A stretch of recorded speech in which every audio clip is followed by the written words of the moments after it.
안녕하세요. 내 어머니 이웃은 29번째 이야기입니다. 말씀을 드리기 전에 제가 며칠 전 지금은 꼬부랑 할머니가 된 저보다 7살 위 제 작은 누나 화숙이를 뵈러 집으로 갔었습니다. 일산에 불편한 다리를 끌면서 차려주는 저녁상에서 제가 밥을 2공기나 비웠습니다. 반찬이 무려 7가지에 제 입에 맞는 국도 있고 오랜만에 저녁다운 저녁을 먹는 호강을 누렸습니다. 이 누나가 참 의지가 대단합니다. 우리나라 나이로 86,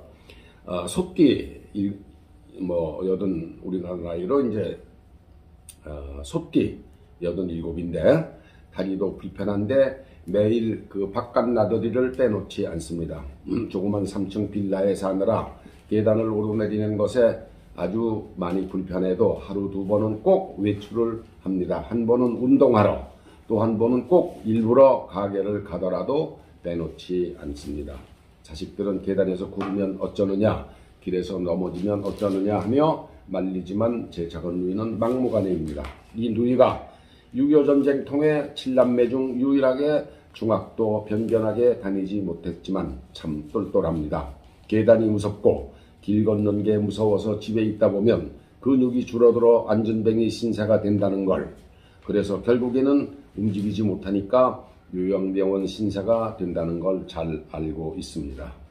6년 전인가 이제 그 불편한 무릎을 치료받고 병원 입원실에 오래 있을 수가 없으니까 요양병원으로 옮긴 적이 있었는데 이번 보름 만에 주위 사람들이 말리는 퇴원을 한사코 거절하고 나와서 지금 너끈하게 잘 지내고 있습니다. 아마 그때 요양병원에 그대로 있었다면 이렇게 활력이 넘치는 생활을 하지 못했을 겁니다.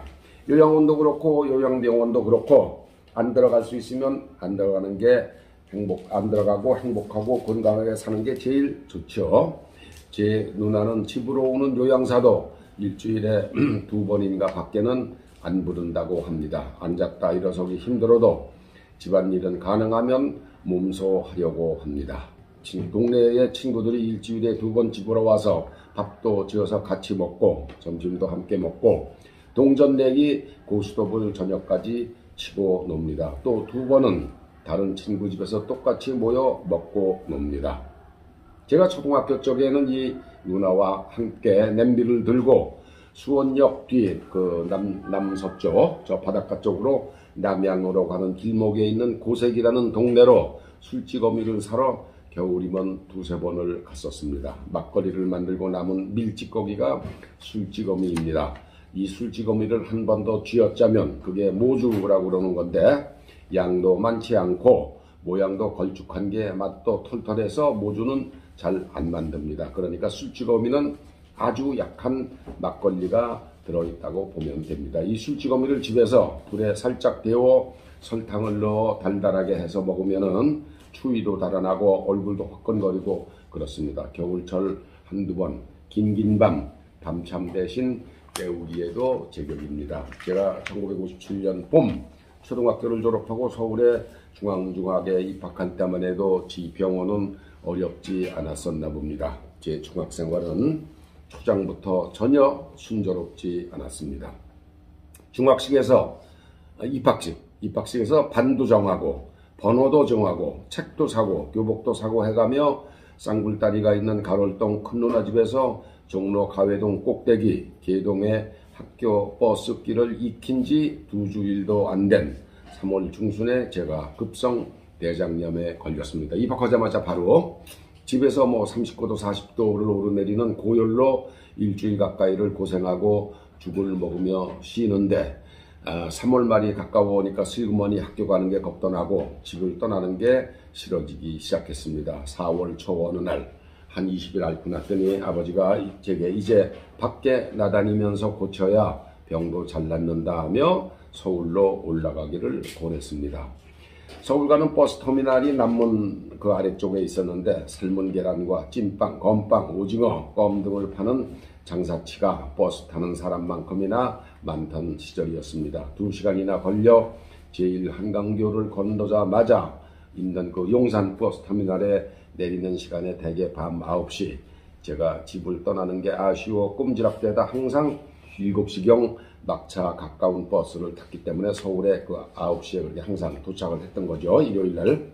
가로울동에 살았었는데, 가로울동 제 큰 누나가 시부모 모시고 시집살이 하던 그 집에 방셋과 응접실과 화장실 하나가 있었는데, 저와 띠동갑, 저보다 뭐 12살 아래 1살 배기 제 둘째 조카가 있고, 또 머리 큰 성인 12명이 그 방색의 응접실까지 해서 4개 함께 사는 초호포화 상태였습니다. 그때 제 2살 큰 조카, 그보다 우리 그 2살짜리는 엄마 젖이 안 나오니까 수원에 저희 집 외가에 내려와서 미음이라고 그러죠. 미음이라고 부르는 밥물을 먹으며 자라고 있었습니다. 이 영애가 우리 집 최초의 3세입니다. 지금 뭐 저보다 11살 아래죠.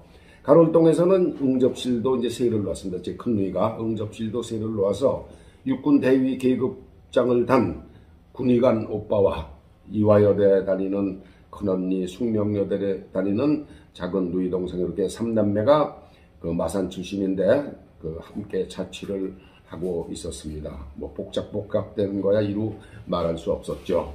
제 아버님보다 나이가 5살 위로 당시 57세였던 집안의 그 어른인 제 큰 누나 시아버님이 안동에서 집 짓는 대목, 지금으로 치면 건축가로 밑에 사람을 30여 명 거느렸던 사업가였었습니다. 이분이 평균 한 달에 한 번 대단한 쇼를 했습니다. 사업들이 맥주를 큰 양푼 위에 서너 개 붓고, 여기에 또 사업들이 소주를 2~3병 풀어서 소위 소맥이죠. 소맥을 그 시원찮은 안주로 드시고는 그 머리가 이제 헷가닥 뭐 술주정을 하시는 거였습니다. 그게 한 달에 한 번 이상. 아주 기운이 대단해서 아무도 옆에서 말리거나 제지하지를 못했는데, 그 술주정 대상이 당신 며느리, 그러니까 제 누나였습니다. 그때 제가 주정하는 그분 처지를 이해했습니다. 경북 안동에서 내로라 하는 대목으로 한 시대를 날리다가 어인일로 6.25 전쟁 후 서울로 올라와 둘째 아들인 제 자영에 엎여 사는 신사가 됐으니 속 터지는 일이 얼마나 그 당시에 많았겠습니까? 당신 큰아드님은 사법고시 공부를 한다고 몇 년째 따로 살면서 지금의 소공동 롯데백화점짜리에 있던 국립도서관에서 고시 준비생 노릇을 하고 있던 때입니다. 술주정 대상이 며느리던 제 누나이고, 제 누이는 시아버지가 술 시작했다 하면은 이웃 고등학교 다니는 영자네 집으로 피했습니다. 저는 피할 곳도 갈 곳도 없으니까 쥐죽은 듯이 방에 있다가 혹 화장실에 가느라 마루로 나오면 그 어른이 저에게, 원교야, 니는 아무 생각 말고 공부 열심히 하래. 니 누이가 나쁜 년이지 니가 뭔 죄 있노? 그랬습니다. 술주정 중에 간혹 제 아버지를 거론하기도 했는데, 뭐 배우고 의사 하면 뭐하노? 돈도 제대로 못 벌면서 하는 소리를 하는 그런 처지에 제가 아무 생각 말고 그분 말대로 공부나 열심히 하겠습니까? 공부가 제대로 되겠습니까?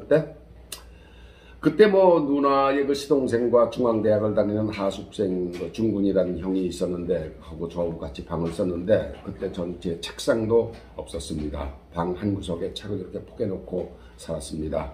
그래도 어쨌든 서울에서 학교를 다니게 해준 그분이 고마웠죠. 제가 천성이 아마 좀 착했었나 봅니다.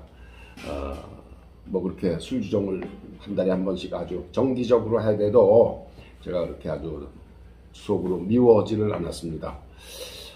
그때만 해도 이제 집 병원 수입이 뭐 그렁저렁 했는지 주말 토요일에 용산에서 수원행 버스 타는 일이 그럴 수 없이 기다려졌습니다. 제 중학생활은 사실 시작부터 엉망 그 자체였습니다. 대장염을 20일 넘게 앓고 첫 등교를 한 4월 초에 학교에 들어가니까 이미 애들은 I am a boy 그거를 읽고 있었습니다. 저는 알파벳 ABC 모양도 모르는데 영어 교과서 유니온이라는 그 영어 교과서를 배웠습니다. 유니온에 나오는 주인공으로 나오는 윌리와 셸리, 남자애가 윌리고 여자애가 셸리인데 윌리와 셸리를 어떻게 읽어야 하는지를 몰랐었습니다. 저는 고유명사란 말과 뜻 자체를 배우질 못했으니까 이게 한국말로 윌리가 영철이인지 또 여자의 셸리가 숙자인지도 궁금했습니다. 그래서 사전을 찾았더니 뭐 안 나오더군요. 모든 영어는 한국말로 번역이 돼야 한다고 믿은 거죠. 제가 이제 뭐 고유명사가 뭔지 뭐 그런 걸 몰랐으니까. 이런 참혹한 지경이 중학교 3학년 올라갈 때까지 계속됐습니다. 생각을 해보니까 참 낙제 안 한 게 기적이었습니다. 문제는 이제 그 당시 이걸 물어볼 때가 궁금증을 풀 때가 없었다는 겁니다. 학원? 중학생을 위한 학원은 없었고, 뭐 아마 가정교사라는 제도가 있었겠지만 집안 형편도 그렇고 우리 형제들은 도대체 과외 공부를 한 역사가 없는 것도 한몫했습니다. 집에 내려갔을 때 형들에게 물어보면 집도 했겠죠. 그런데 당최 그런 생각은 꿈도 꾸지 못했습니다. 놀기 바빴고 굴밤 한 대라도 얻어맞기가 싫었던 거죠. 뭐 지난 일이지만 이때 몇 년간 답답함은 뭐라고 표현할 단어가 마땅치 않습니다. 이런 일을 포함해서 지금도 꿈을 꾸는 몇 가지 소재가 있습니다. 꿈을 깨고 다행이다 하는 순간 이제 꿈꿀 시간도 얼마 안 남았네 하는 씁쓸한 생각이 들기도 합니다. 저는 그래서 지금도 주변에 공부 못한다는 애가 있으면 그 원인을 찾아내주고 그 처지를 벗어나게 해줄 어드바이스를 아주 잘 해줄 수 있다고 자부합니다. 그런데 뭐 제 나이에 이런 이야기를 하면은 젊은 애들이 모두 아버지는 참 몰라도 참 한참 모른다고 합니다. 요새 사람들은 공부를 너무 기술과 물질에만 의존하기 때문입니다. 다음 주에 뵙겠습니다.